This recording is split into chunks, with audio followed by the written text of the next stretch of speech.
natural curiosity of how could this happen? Why could this happen? Who is this man who police have identified as a person of interest as of right now? But we know very little about Robert Card. We know that he's 40 years old, from Bowdoin, that he was trained as a firearms instructor, according to the Associated Press, at a U.S. Army Reserve training facility here in Maine, and that he was checked into a mental health facility for a couple of weeks over the summer after reporting that he heard voices and was threatening to carry out a shooting there at the military training facility in Saco. I've heard from, I do live in that area, I've heard from some of my friends, what's the connection to Saco? That's the only connection that we know of. So far, this entire investigation that we know of is still centered in the Lewiston, Lisbon, Androscoggin area. One of the things that Commissioner Sostrick meant. Good morning, you all. Normally I open up my video with something funny, usually, messing with our friend or something like that, or some motivational words. But this morning, I actually woke up at like 3:30, and this is what I saw when I just kind of picked up my phone, was the fact that a gentleman in Maine went in Lewiston. He went to a bar and grill and a bowling alley that was actually having tournaments for youth. And he killed 15 to 20 people, and they're saying 50 to 60 have been injured. And they still have not found him as of right now. I'm not sure what it's going to take for us. I say us because we're one country, regardless of race, religion, sex, any of all that. When are we going to take a vote and say that these weapons are not needed? I'm prior military. AR-15 is similar to M16, sorry. And so I would never need that type of weapon unless I was at war. So unless we're having a civil war, I don't understand what we would need an AR-15 for. And I know there are people that's going to dispute this, and that's your right. You have your opinion. But as a person that's gone to war, I know what war can do. And I feel like we have a war now on the fact that we can't get gun control under wraps. And then right after this, they tell us that this gentleman had been institutionalized for 2 weeks over the summer because where he worked at, which was an Air National Guard, and he was a gun certified teacher, a weapons teacher, that he had threatened to shoot up the place.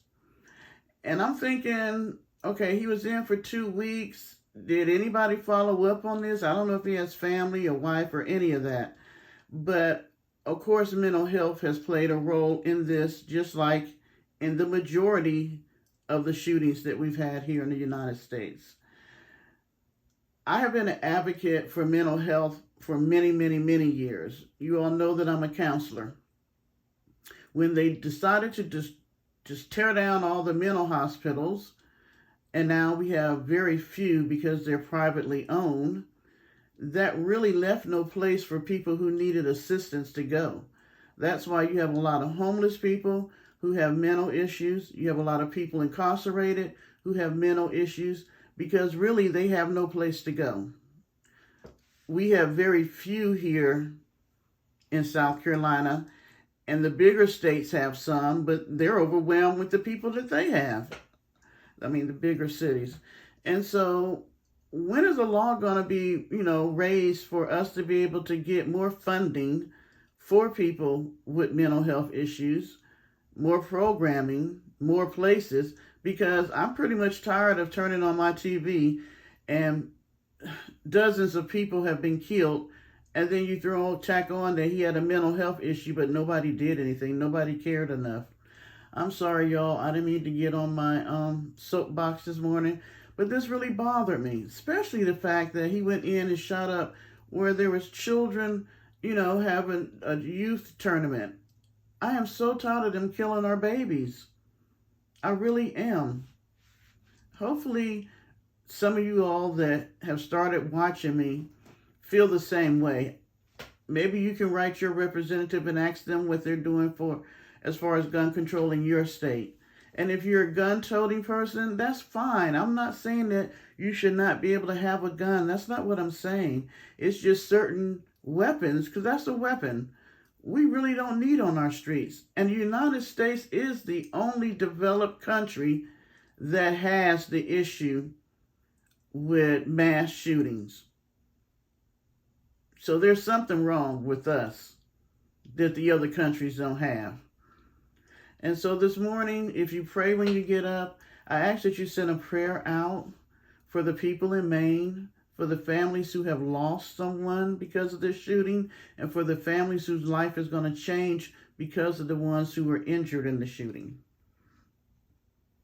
I am so sorry for the ones that lost their family members and for the people that were injured, because they'll never be the same. They'll have a new normal. And then for that city and just for the state, we've gotten to a point where we're afraid to go out and be a part of crowds or go to certain functions because we never know what's going to happen. I mean, it's gotten to the point that there's no place you can go. I mean, the grocery store, the church, a bowling alley, a bar and grill, a school.